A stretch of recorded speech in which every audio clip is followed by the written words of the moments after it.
Good morning. This is Dave Walden speaking. I come to you today from north 41 degrees 44.5 minutes and west 70 degrees 25.5 minutes. This is on the east coast of the United States. In Massachusetts, on the north shore of Cape Cod, in the village of Sandwich, where I live on the edge of the Scorton Salt Marsh. My presentation is about paying more attention to computing history. My email address is on this side, and I will welcome later queries about my topic. My presentation is organized around the 5 sections shown in this outline. Any URLs I mention today will be temporarily listed at walden-family.com/URLs, so you really only need to remember this one. Although I'm speaking today about how computing history is done, I am not a professional historian. I was once a young computing technologist, as in the 1969 image on the slide, and now I am merely a user of computing technology. I suppose I am like many others who are watching this presentation, technologists or users of technology, not historians. As a young computer programmer, I was co-developer of a piece of software for a historically important computer system. As a technology manager and general manager, I was close to lots of other significant computing technology developments, which you can read about in the book you will find at the URL. In general, I participated in or observed a lot of computing history from when I first found computing in 1962 until now. Even though I was a math and science person, I was always interested in the history aspects of the technical books I used. For instance, I was fascinated by the history and bibliography sections in Knuth's Art of Computer Programming. I always especially liked also the history parts of whatever other computing books I was reading. Once I retired from business, I took up tech, or rather LaTeX, and I became involved with the IEEE Annals of the History of Computing. The images on the upper portion of this slide show a couple of examples of history projects I have been involved with.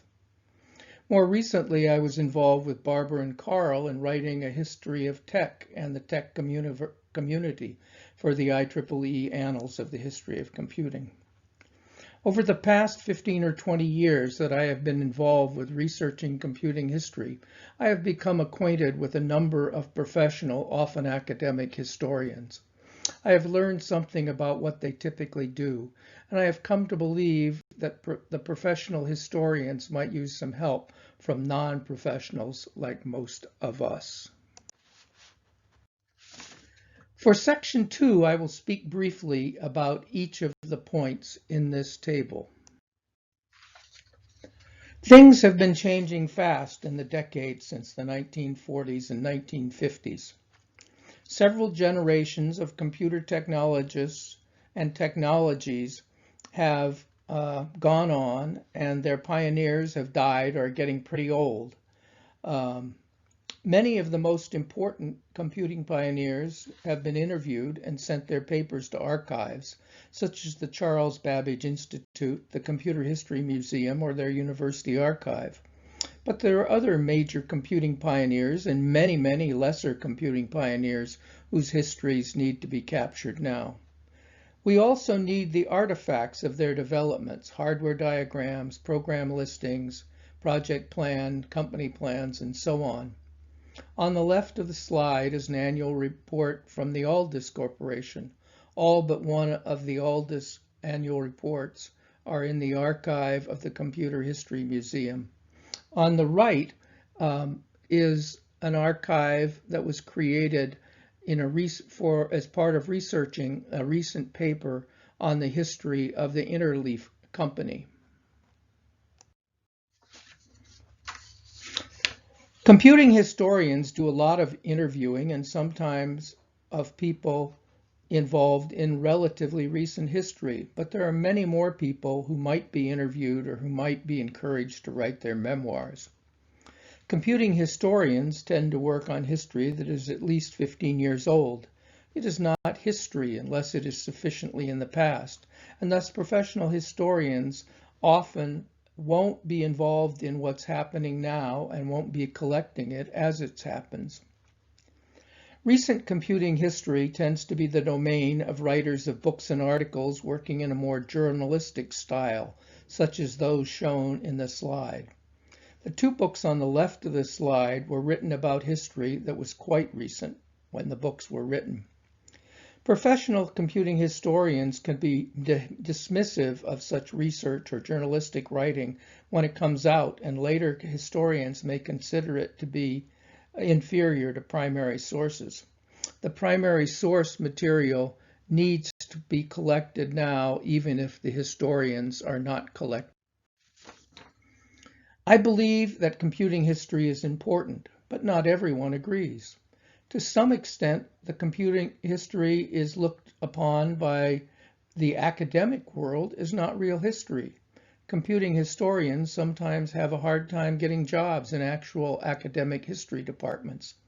They tend to be in informatics departments or library departments. Some example department names are listed on the left of this slide. Even computer science departments, which one would think should be interested in computing history, are not interested enough to spend a faculty position on a professional historian of computing. Some more or less history books have come out of computer science department, such as those shown in the slide, but these tend to have come from computer people rather than from historians.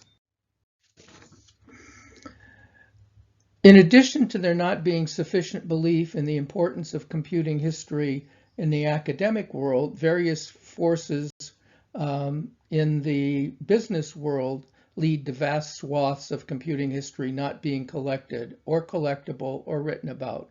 All too often when new management comes into a company, it discards lots of historic material as part of its push to clean up the company.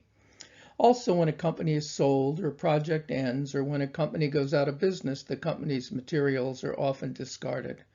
I have seen this in person. Probably you have too. Then there are off-site storage companies where boxes go, but sometimes are never found again. This has also happened to me. There's also a lot of history that professionals tend not to focus on. They tend not to write chronological reports about what happened with a project or technology, what many of us may think of as the usual way history is written. They also tend to work on what they can get grant funding for and which can get them the respect of other members of the Historians Club and eventually lead to tenure at their academic institution. Section 3. We non-historian computer technologists and technology users have some special qualifications that let us supplement what the professionals are able to do. First, there are lots of us, and we are in lots of places. The middle photo is from an Apple conference of some sort. Also, more of us are being trained all the time and in much greater numbers than historians are being trained. The top right photo is from an MIT class lecture hall. In general, there are few of them, and they tend to be in academic institutions. And there are many of us, and we tend to be all over the place. Second, we have been or are close to what's happening or is happening. Third, we have knowledge or skills the professional computing historians seldom have, just as they have skills we don't have. We can write computer programs. We can read circuit diagrams. Some of us have led big projects in business or may be leading significant open source projects. We more often are used to working as a team rather than as individuals. If retired, we may have time to spend that the professional historians do not have. And some of us may even have money we can contribute to history work or history institutions. One might argue that historians know how to do a lot of things we do not know how to do, but maybe we can learn, for instance, from books such as those on the left. There may also be an online instruction in interviewing, for instance, from the IEEE History Center. See ieee.org/about/history center. We can also read a lot of history by the professionals and learn about doing history work from that. A book I strongly recommend is the ENIAC book at the right of the slide. Ideally, one might collaborate with a professional historian as a way of gaining new skills and helping them along the way. But it is unlikely. Professional computing historians seem seldom to consider collaborating with an amateur, perhaps because they don't value our help or because they think involving a computing person would lower the value of their work in the opinion of other historians. More generally, professional historians may be dismissive of amateur efforts, even though we lived through them and we may be as academically qualified in our field as they are in theirs.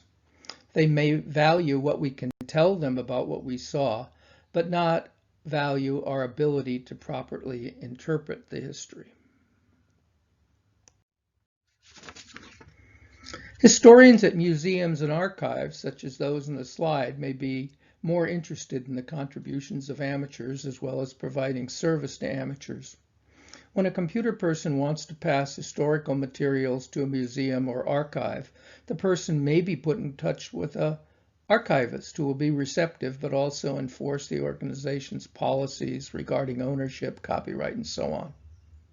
Also, we can help each other. In particular, some of us are slightly into the official computing history world as a history journal editorial member or a leader of a small museum, such as at the URL in this slide, or maybe just a museum volunteer, for instance, at the Computer History Museum.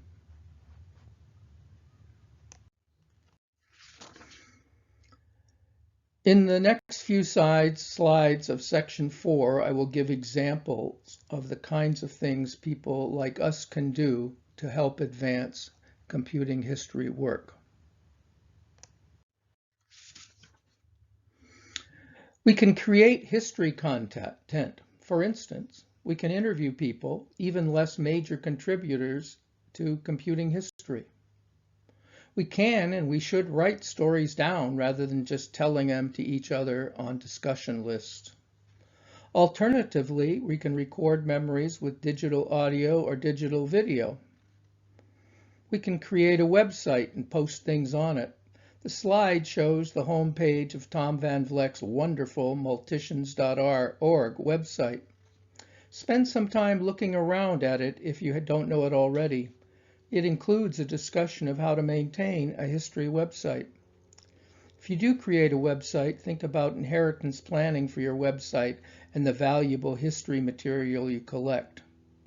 Another example of creating useful history material is Nelson Beeb's massive database of journal bibliographic information. The URL for it is at walden-family.com/URLs.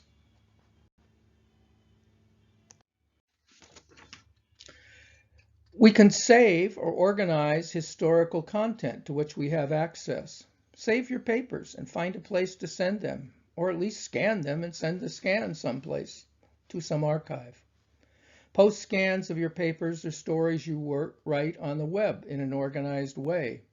Then at least it goes to the Internet Archive, and you can tell the Internet Archive to do a pass over your stuff when you're at various useful points of organization.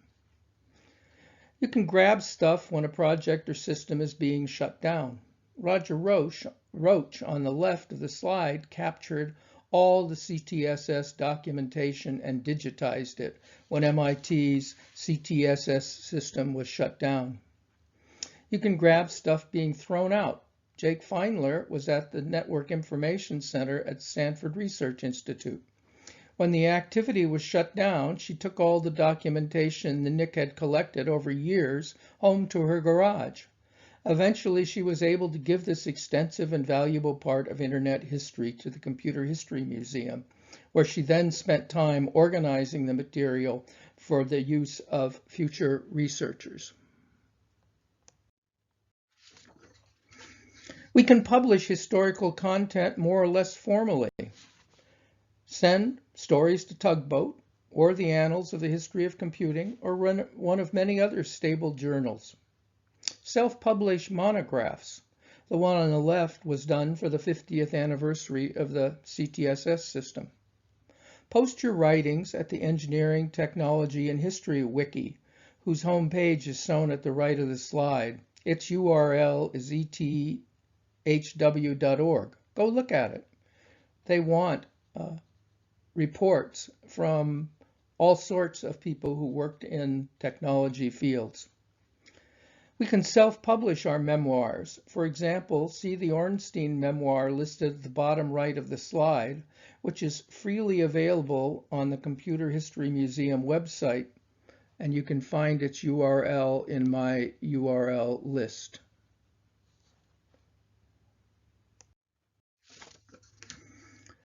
We can join formal organizations and do what we can to help them. We can subscribe to journals such as the Annals, contribute, and perhaps one day be appointed to the editorial board. This happened for me. SIGSIS.org is where professional and amateur historians from all over the world communicate with each other about their projects, post calls for papers, discuss book releases, and so on. That's shown in the right of the slide. Britain's Computer Conservation Society, shown in the left of the slide, is a good organization to know about, and it has an excellent little free journal called Resurrections. Its URL is at the bottom left of the slide and in my URLs list. We can become docents or help a project at some place like the Computer History Museum. A few years ago, my friend Guy Fedorko began thinking about what he would do after he retired from his position as a computer system architect in a router company. Work took him between home in Boston and Silicon Valley several times a year. While in Silicon Valley, he introduced himself to the curators of the Computer History Museum and did a volunteer project for them. Having understood Guy's capabilities, they introduced him to a lot of Whirlwind computer, paper, and magnetic tapes in their archive. Guy, with the help of others, has figured out how to read the old magnetic tapes. He wrote a Whirlwind simulator, and now he is writing a paper about the effort and what they have learned about Whirlwind. Luann Johnson, in the right of the picture, and Bert Grad in the robot screen, saw a need a few years ago to save the histories of companies in various software businesses. They started working on it. They organized meetings of pioneers in various software business areas. They interviewed them. They transcribed meeting discussions. They got software business pioneers to write papers for the Annals of the History of Computing.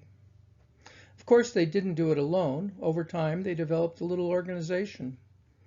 The image on the right side of the slide is the home page of a website that summarizes their work over the years. Now, as they grow older, they have arranged for the Computer History Museum to take over their archive and some of their work. Being from the computing industry, they saw the need and they did something about it, which eventually became a major computing history research resource. See annals-extras.org/DTP for an example of what was come out of their ongoing work.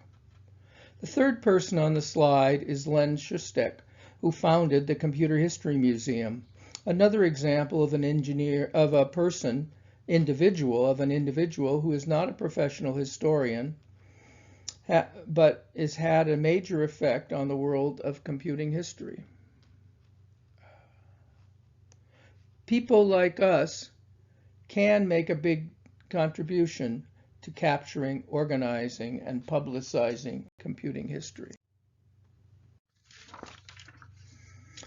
In this fifth and last section, let me speak a minute about new work that I think needs to be done. I will throw out a few ideas leaning towards areas that computer people are particularly able to do.